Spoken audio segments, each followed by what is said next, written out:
Oi, gente boa. Eu queria apenas, quando eu digo apenas, é que eu quero ser simples e, e dizer para vocês duas coisas que estão no meu coração e que é aquilo que o Senhor tem colocado no meu coração esses dias.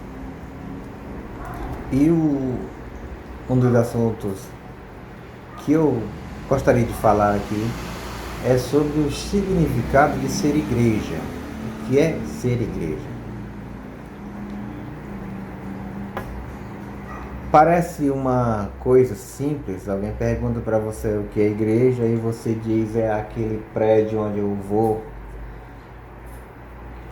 e você vê até em cartilhas A de algodão, aí tem I de igreja, aí no I de igreja, na aparência do desenho, é um prédio, uma casinha, I de igreja. E eu quero ler aqui um texto para eu não me estender no meu comentário aqui. Antes de ler, eu quero comentar depois. Está aqui em Mateus, no capítulo 16. Mateus, capítulo 16. Eu estou com essa bíbliazinha aqui.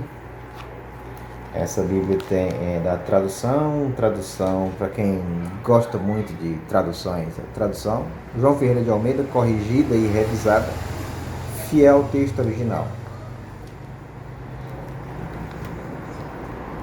Diz assim, Mateus capítulo 16, Jesus está em Cesareia de Filipe, um lugar distante ali de Jerusalém, em Cesareia de Filipe, já nas áreas marítimas. E ali ele levanta um questionamento com os seus discípulos a respeito do que dizia as pessoas a respeito dele. Diz assim: e chegando Jesus às partes de Cesareia de Filipe, interrogou os seus discípulos dizendo: quem dizem os homens ser o Filho do Homem? E eles disseram: Filho do Homem, se tratava dele, Jesus. Uns João o Batista, o que batizava, outros Elias e outros Jeremias, ou um dos profetas. Disse-lhes ele: e vós, quem dizeis que eu sou? E Simão Pedro, respondendo, disse: tu és o Cristo, o Filho do Deus vivo. E Jesus, respondendo, disse-lhe: bem-aventurado és tu, Simão Bar-Jonas, porque tu não revelou a carne e o sangue, mas meu Pai que está nos céus.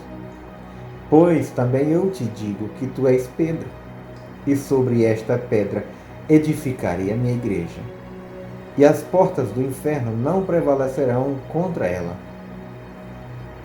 E eu te darei as chaves do reino dos céus, e tudo o que ligares na terra será ligado no céu, e tudo o que desligares na terra será desligado nos céus. Então mandou aos seus discípulos que a ninguém dissessem que ele era Jesus, o Cristo. Esse está em Mateus 16, do verso 13 ao 20. E olhando para esse texto, não vou me estender nesse texto, eu quero apenas focar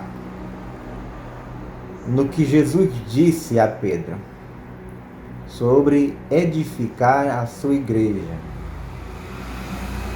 Edificarei a minha igreja. Não sei se alguém sabe que igreja é uma congregação, um ajuntamento, um ajuntamento, uma comunidade. Eu vou edificar a minha comunidade, os meus, os que andam comigo. E os que andam comigo serão fortes, serão valentes. As portas do inferno não prevalecerão contra esses que serão edificados nessa rocha. Que rocha? A rocha da revelação que Pedro teve. Tu és o Cristo, o Filho do Deus vivo. Nessa rocha está o fundamento da firmeza em que, tendo essa convicção, não só o falar, porque o falar nisso, só dizer tu és o Cristo, não significa quando se tem a compreensão e a revelação. Eu te dou um exemplo de Marta. Marta diz basicamente essa mesma coisa, porque já era uma compreensão do Antigo Testamento sobre quem seria o Messias, o Cristo, o enviado de Deus. E Jesus diz para Marta: olha, o teu irmão vai ressuscitar. Você crê nisso? E ela apenas diz assim, não responde à pergunta que Jesus faz com relação ao seu irmão ressuscitar, e fala simplesmente o que já está dito. Eu sei que tu é o Cristo que havia de vir.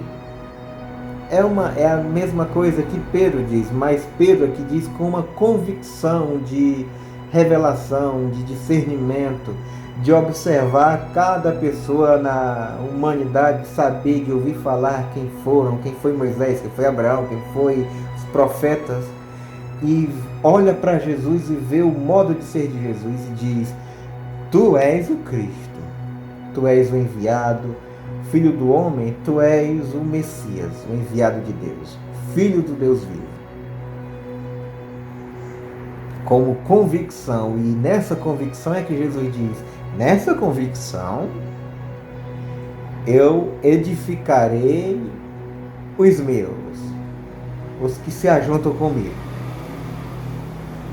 E as portas do inferno não prevalecerão contra ela. Eu estava observando aqui também, eu tenho uma tradução de Bíblia que eu ganhei, porque ela não é aceita em todos os lugares, principalmente entre os evangélicos, que é uma tradução do Novo Mundo, muito usada pelas testemunhas de Jeová. E eu vendo esse mesmo texto aqui, de Mateus capítulo 16, verso 18, no verso 18, algo interessante fala comigo, porque alguém tentou traduzir, alguém traduziu, como diz aqui, traduzido ao pé da letra, fiel, e muitas vezes o que é traduzido aqui pela palavra inferno nessa tradução Ferreira de Almeida, corrigida, revisada, fiel, também na mesma tradução se pode traduzir inferno como Hades, como Seol e como sepultura. E aqui nessa Bíblia aqui da tradução do Novo Mundo é exatamente isso. Diz assim: também eu lhe digo, você é Pedro, e sobre esta rocha construirei a minha congregação, e os portões da sepultura, isso também pode ser traduzido por Hades, está no rodapé aqui, isso pode ser traduzido por Hades, isto é, a sepultura comum da humanidade. Como se fossem os portões da morte. A morte não prevalece contra a minha igreja. Também a morte, o que Paulo diz? A morte é vossa, a vida é vossa.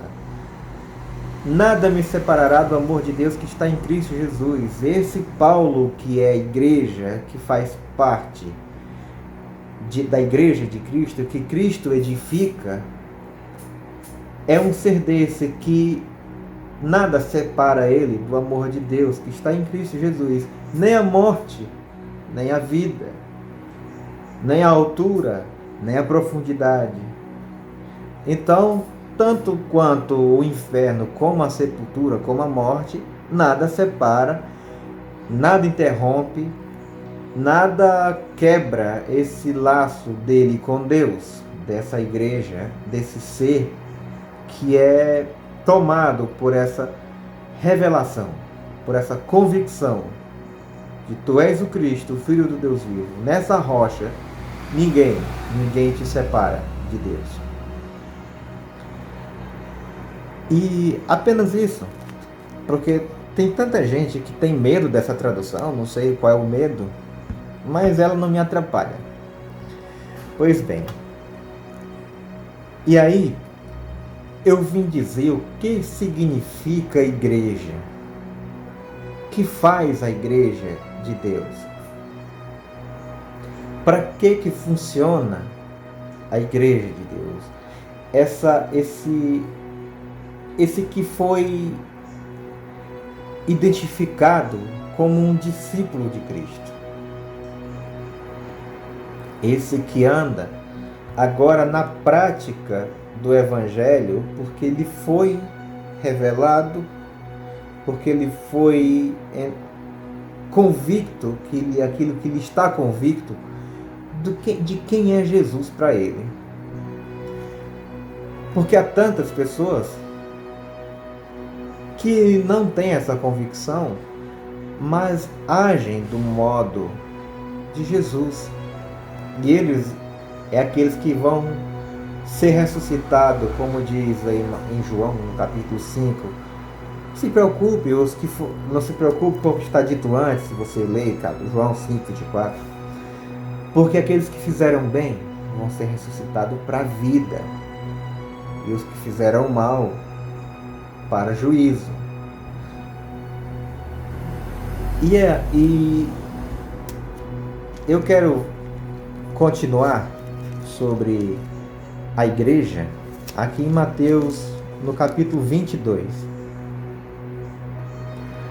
na parábola das bodas.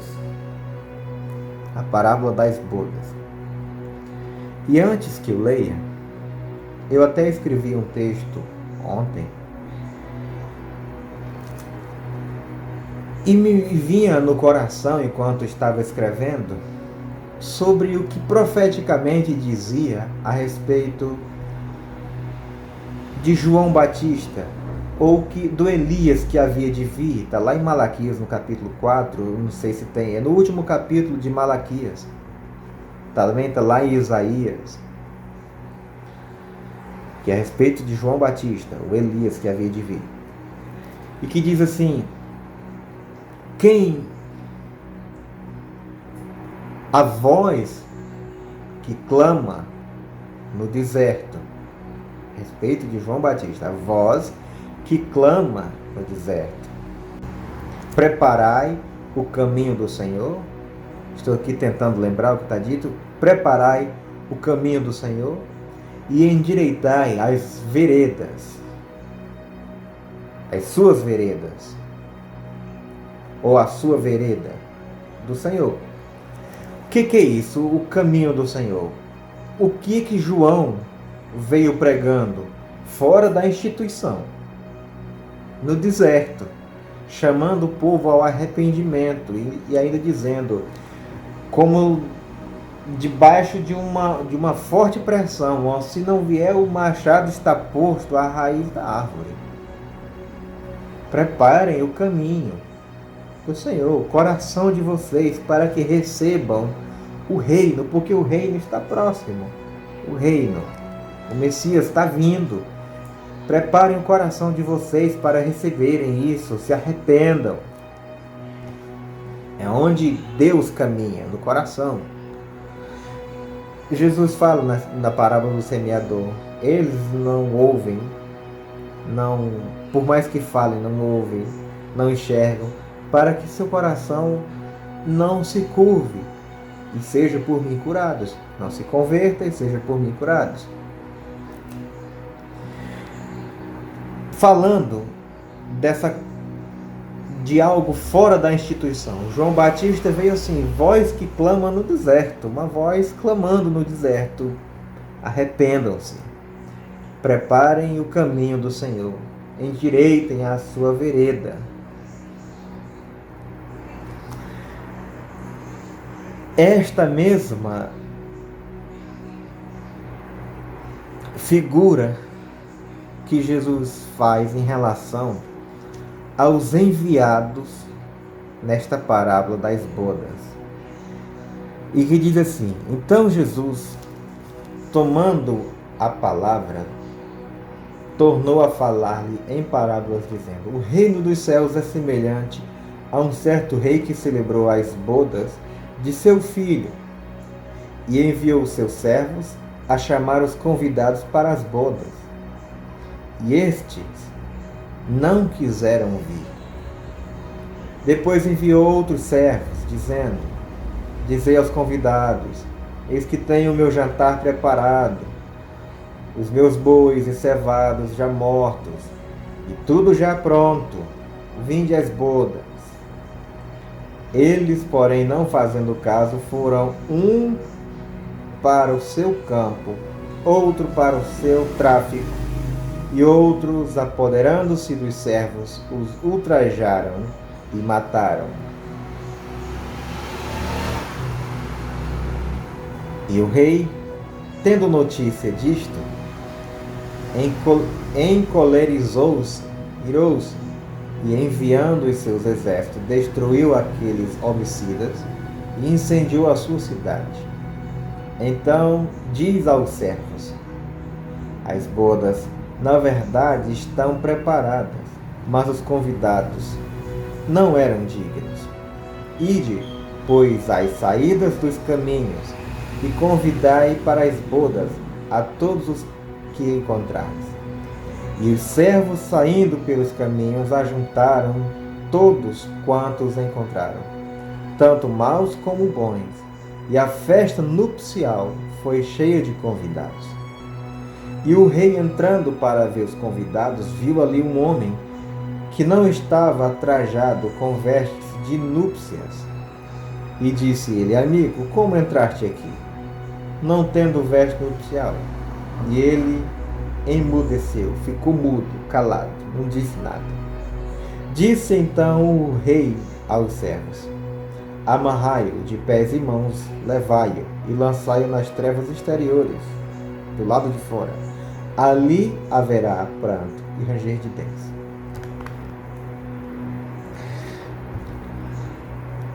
Eu tenho, isso tem sido falado ao meu coração, como aqueles que Jesus envia para fazer discípulos. Antes, aqui se diz, eram convidados aqueles, sempre aqueles, eram enviados servos a falar apenas aqueles, convidem aqueles, convidem aqueles, convidem aqueles. É João que diz que Jesus vem e os seus não recebem, mas a todos quanto receberem, deu-lhes o poder de serem feitos, gerados, filhos de Deus, crendo no seu nome.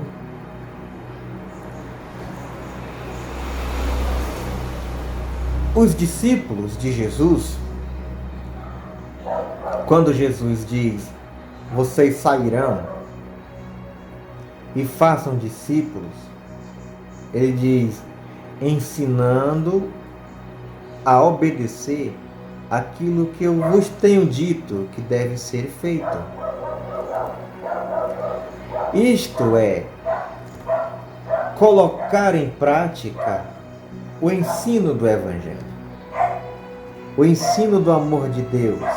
Assim como o Pai enviou Jesus, Jesus diz: eu vos envio, do mesmo modo de ser que eu envio para amar. Que é o que Jesus diz: vocês convencerão se vocês amarem uns aos outros. Vocês os convencerão que sois meus discípulos, se vós amarem uns aos outros. Isso tem ficado cada vez mais catastrófico nos dias de hoje, desde muito tempo. Porque não se ama mais e se faz uma divisão, um corte. Diz que tem gente que não é, só é se fizer parte de uma instituição. Jesus nem menciona instituição. Jesus não menciona um modo de fazer, um modo de procurar pessoas para reunir para ir para a festa, para o banquete das núpcias, as bodas, com algo de familiarização institucional, como era no primeiro. Envia só para aqueles, manda só para aqueles, mensagem só para aqueles. É o que na carta aos Hebreus diz. E havendo Deus falado por meio dos profetas de várias formas, de muitos modos, enviou agora o Filho. E o Filho foi enviado para eles e também para os outros. E o que se diz é até que se junte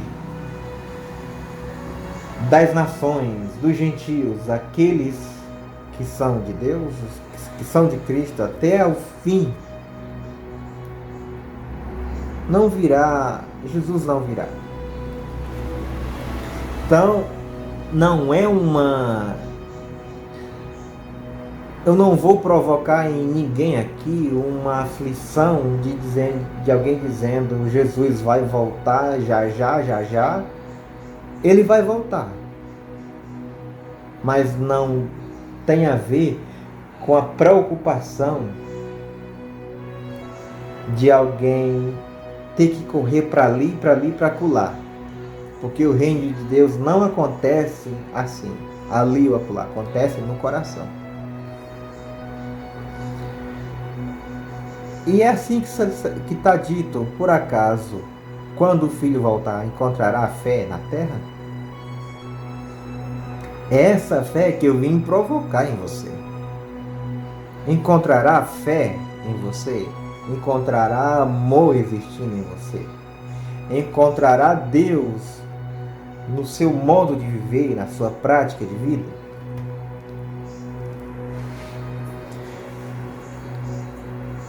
Aqui se diz que os servos são enviados pelos becos, pelas ruas, pelos lugares quase como se dissesse impróprios, mas não é impróprios. É lugares. E convidem pessoas que ouçam, que queiram vir, que venham. E aí ele diz: eles não estão vestidos de vestes nupciais. Dá veste para ele. Ensina como se vestir assim. Como é que se veste? As vestes nupciais. Jesus diz: ensina a obedecer aquilo que eu vos tenho ordenado. Essas são as vestes nupciais. Ensina a obedecer o Evangelho. Estas são as vestes nupciais. Ensina a amar. Estas são as vestes nupciais. Ensina a ser generoso. Estas são as vestes nupciais. Ensina a ser empático. Estas são as vestes nupciais. ama o teu inimigo, alimenta o filho dele, alimenta ele. Se ele tiver com fome, dá de comer. Se ele tiver com sede, dá de beber. Quanto mais os amigos, né? Os amigos nem se fala. Ele diz, ama o teu inimigo, orai pelos que vos perseguem. E Jesus, lá no alto da cruz, na sua expressão de amor, está na cruz é a expressão de amor,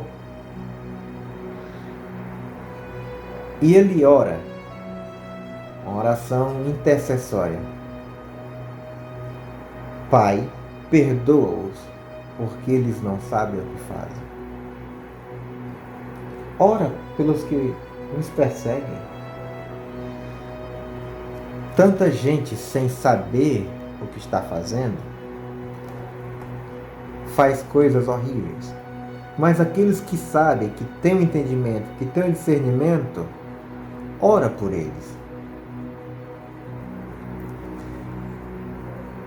E o banquete está pronto. As bodas já está posta. É esse convite que eu venho fazer. Convite para as bodas. É esse convite que eu estou fazendo para vestirem estas vestes nupciais.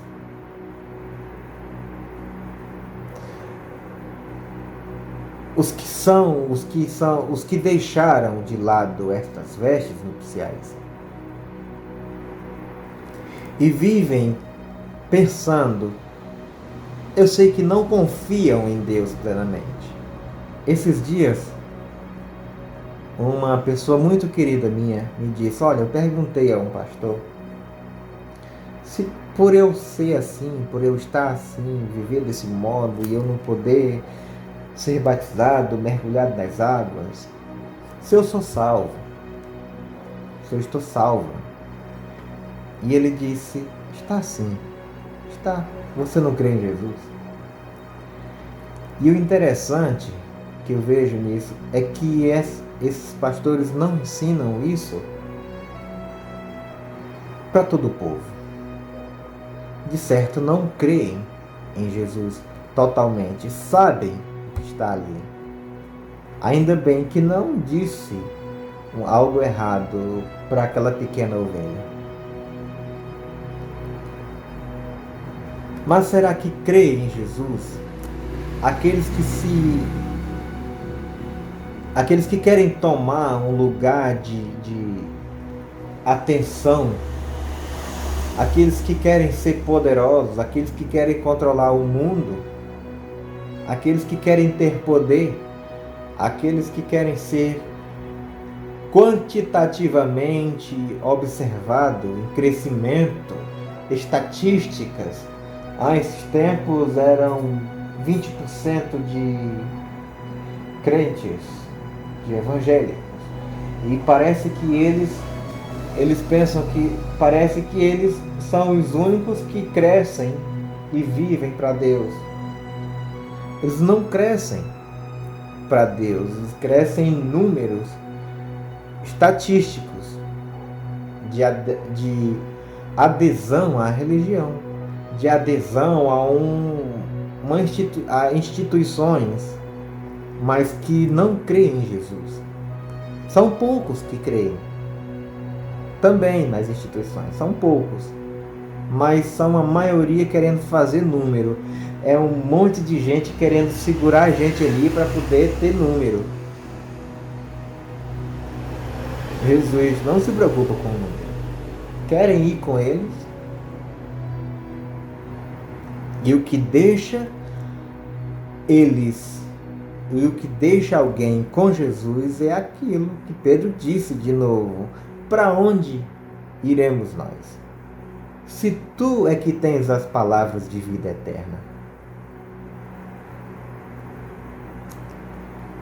Para quem iremos nós? Ou para onde iremos nós? Se tu é que tens as palavras de vida eterna. Nessa pedra Nessa rocha nós devemos andar. Fora das instituições, porque quando alguém fica preso ali, ele carrega um peso também de tentar modificar, tentar ensinar Jesus, e eles não querem Jesus. Um monte de gente não quer Jesus. E os que querem, logo ou saem ou viram uns discípulos de Jesus lá dentro insuportáveis, porque a religião engessada não suporta Jesus, não suporta um discípulo de Jesus. Eles querem fazer campanhas de prosperidade, eles querem fazer campanhas e mais campanhas para sustentar, segurar a gente ali na frequência e ganha dinheiro, e de dinheiro, não sei o que mais lá. Mas amar mesmo não. Que é uma campanha que eu tive uma ideia, ninguém nunca tinha feito isso, tive essa ideia de escrever isso em um texto. Vou fazer uma campanha, já que usam a palavra campanha, vou usar também a palavra campanha, uma coisa contínua. As campanhas deles duram 7 dias, 14 dias, 21 dias, uma semana, 3 meses, sei lá quanto tempo. Mas para. E Jesus não. Mantenham sempre acesas as vossas candeias. Estejais sempre pronto para servir. Estejais sempre prontos para servir. E mantenham acesas as vossas candeias. O nosso chamado, o meu chamado, é para ser um sal da terra. E eu observando isso, que Jesus diz, vós sois o sal da terra, e depois diz, sois a luz do mundo. Mas quando ele diz, o sal para nada mais serve, se ele virar monturo, se ele perder a sua qualidade de sal, perder o seu sabor, se ele não se dissolver na vida, se ele não se dissolver na comida, ele vai perder a sua qualidade de sal, ele vai ser jogado fora. E como que eu me tornaria luz do mundo se o sal anterior que Jesus diz perdeu o sabor? Como que se torna luz do mundo? Aí fica gente dizendo, sois luz, vocês são luzes. Não são luzes se não são sal. Se não são sal, na sua mais simples maneira de provocar, de dar sabor, de prevenir. Esse é o momento de, em qualquer ambiente, você ser sal da terra. Calmo, só sendo, ser sal da terra. Sendo. Eu fico na minha vida, eu fico me colocando como sal da terra, e o tempo todo, sendo como sal, sou notado como sal. Isso é interessante. Sem precisar ficar falando em Jesus, sou notado como sal. E aí de repente as pessoas perguntam se eu tenho alguma coisa a ver com Jesus, se eu tenho alguma coisa a ver com o Evangelho, e às vezes fazem a pergunta como já retórica, você é evangélico? Eu sou um ser do Evangelho. Sim. Deu para perceber isso. Deu para perceber nisso. Mas você é um cara alegre, é um cara que convive com todo mundo. Exatamente isso. Eu sou desses de Jesus, que convive com todos. E aí é que chega o sal. É nesse momento que vive o sal, assim, desse modo. E quando o convite está posto em quem gosta de encontro. Vamos para um encontro bom, um encontro saudável. Vamos nos encontrar. E esses dias eu vi um convite. E o convite me deu uma tristeza. Eu já estou encerrando aqui. Foi um convite de alguém dizendo assim: olha, eu convido você, pastor, e a sua amada igreja para fazer parte de um encontro aqui na nossa, em tal canto. Eu fiquei triste com isso, porque no dia que alguém disse assim: ó, eu faço parte da igreja do Evailson, eu quero ficar triste, porque se eu sou como um pastor, como um líder, e aceito essa vinculação de que a minha amada igreja, devo amar as pessoas, devo amar a igreja de Cristo, não minha. A igreja de Cristo, é aqui como eu li aqui, Mateus 16, 18. Edificarei a minha igreja, a igreja de Cristo. E quando alguém disser isso alguma vez, eu quero ficar triste se alguém disser que é da minha, diz que eu faço parte daquela igreja do fulano. Porque a única igreja que é edificada na rocha é a igreja de Cristo. E se alguém se reúne comigo, e se alguém se congrega comigo, se alguém está comigo comendo do mesmo pão, bebendo da mesma água, se alimentando da mesma palavra, é a igreja de Cristo. Então, você diga: faço parte da igreja de Cristo. Posso me congregar com fulano, com aquele, com aquele e com aquele. Se você tem uma boa identificação. Mas não é dele. É de Cristo. Igreja de Cristo. Igreja de Jesus.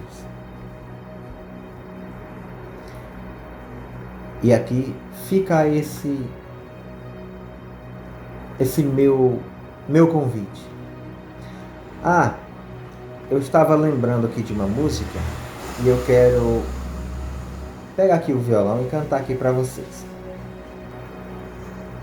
E aí, depois de ouvir essa palavra sobre o que é a igreja, o que faz, quem são, eu vou cantar essa música.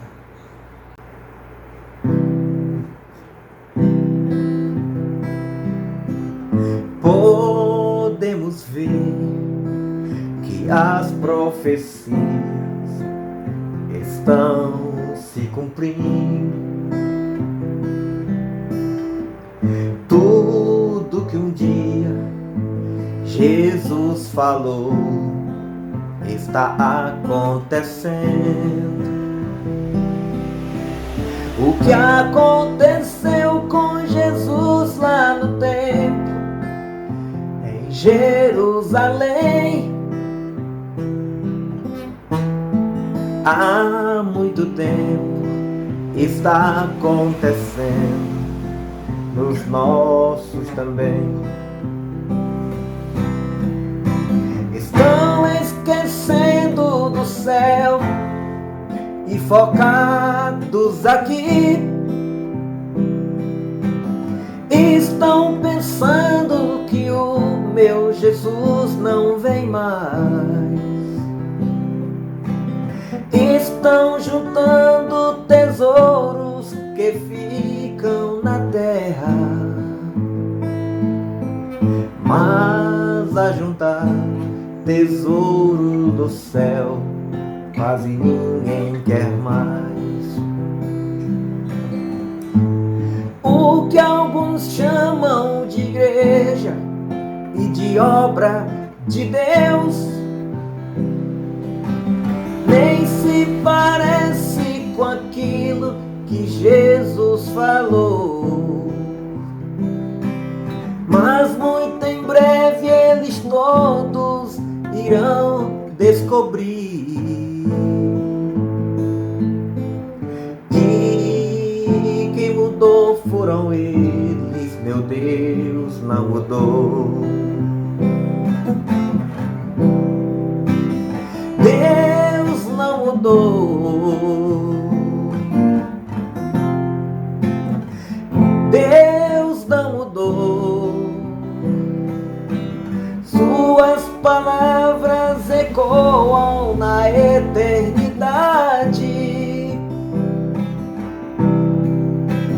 Deus não mudou.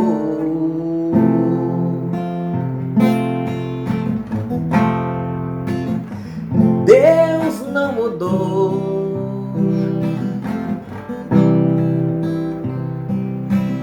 Tudo que ele falou é a pura verdade.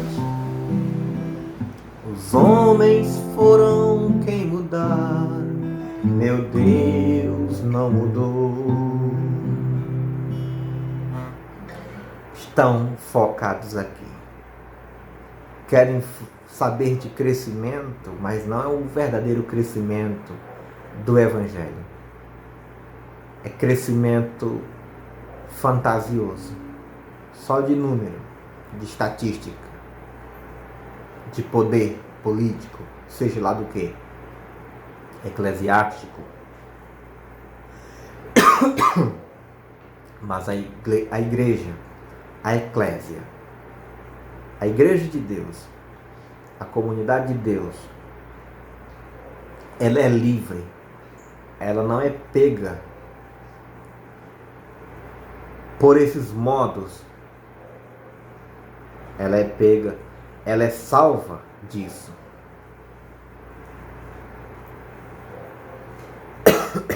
Ela é a igreja do amor, a igreja do Cordeiro de Deus que tira o pecado do mundo.